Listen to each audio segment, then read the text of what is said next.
Hi everyone! I'm sure you can see the Nikon ZR monitor on the screen right now, but today's video is going to be a bit more on the geeky side. I want to talk about my journey of trial and error with the DJI Osmo Action 6 and a macro lens. A while back, those POV videos where you look down into the waist level finder of a film camera were quite trendy, weren't they? I actually used to have some fun making my own version by strapping an iPhone to a rig. But man, as much as they are fun to watch, they are a real pain to film. The screen is hard to see, the rig is bulky and gets in the way, and worst of all, you can't use your iPhone while you're shooting. It's so different from my usual shooting environment that I always felt like I was just putting up with it while filming. I started thinking, my main focus is photography, so it doesn't make sense to prioritize the POV setup this much. I spent a lot of time trying to find a minimal rig that I could set up instantly whenever I felt like shooting, but I could never get it quite right, and at one point I actually gave up on the idea. The rig I had back then wasn't bad, but the sheer size of the iPhone was always the deal breaker. Then it hit me, what if the iPhone was as small as an action camera? That's where the action cam comes in. At this size, handling becomes so much easier. To be honest, I've been waiting forever for a macro lens to be compatible with an action cam. I know what you're thinking. Who on earth needs a macro lens on an action camera? Well, that will be me. Truth be told, I just wanted to film the camera's monitor, so I can't really think of any other way I'd use it anyway.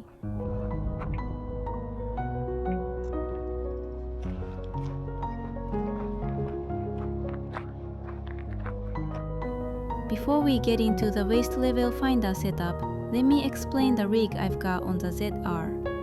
This setup is incredibly simple, and I think you could apply it to almost any camera.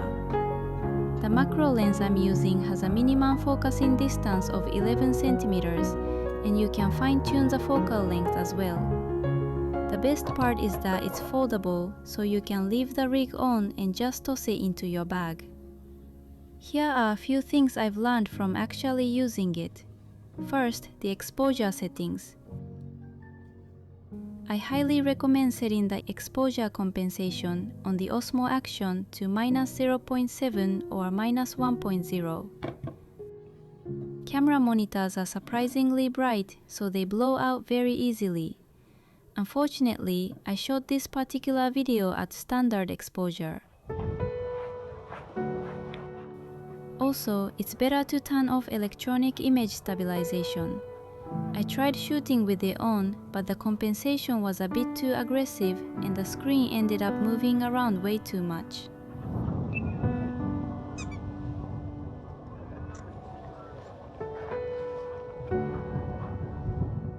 One thing I noticed while filming is that because the monitor is so clear, every single camera operation is exposed. My mistakes, my hesitation, it's all there on camera. It almost feels like you can see what I'm thinking. I'm not exactly 100% confident in my technical skills, so it's actually a bit embarrassing.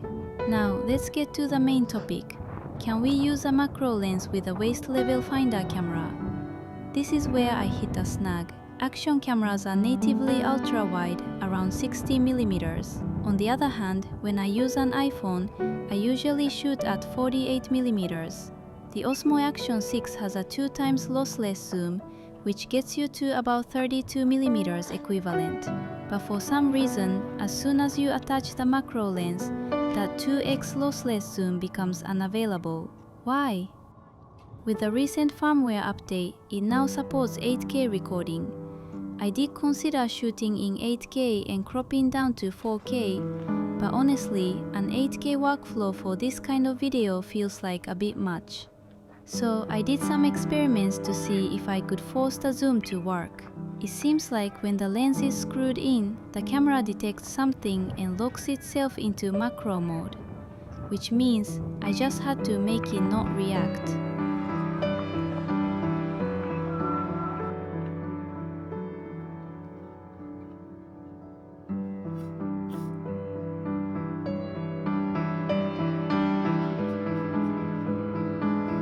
solution? I put a piece of 1.2mm thread into the screw grooves before tightening the lens. If you tighten it all the way, it goes into macro mode. If it's too loose, the lens falls off. By using the thread as a spacer, I can tighten it with just the right amount of pressure to stay on without triggering the sensor. Note, if you try this, please do so at your own risk.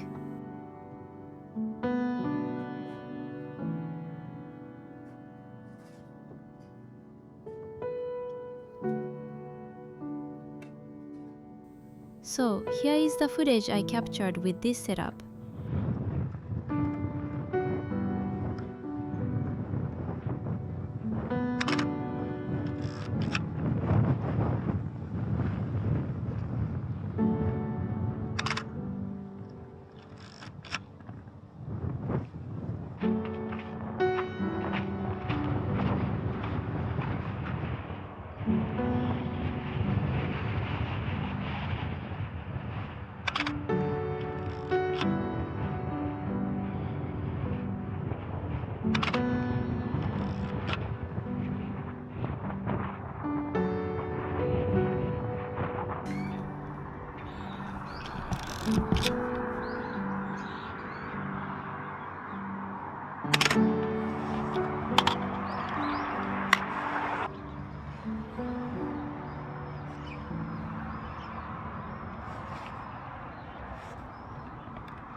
Compared to the iPhone days, the screen is much easier to see.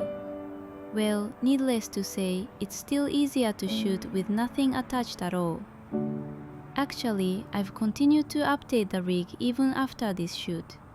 I started out shooting vertically, but I've switched to a horizontal orientation to prioritize the visibility of the Osmo Action screen. The foldable design is great for storage too, but I'll say it again, it's definitely easier to shoot without it. I sourced all the rig parts from Amazon. It looks simple now, but behind the scenes there are quite a lot of parts that I bought and didn't end up using. When you have the physical parts in front of you, you suddenly think of new combinations. Building something without any waste is really tough, but I like to believe that one day, when I have another crazy idea, these leftover parts will finally have their moment to shine. Thanks for sticking with me today. The camera screen POV photography footage will continue for a little longer. I hope you enjoy it until the end. See you in the next video.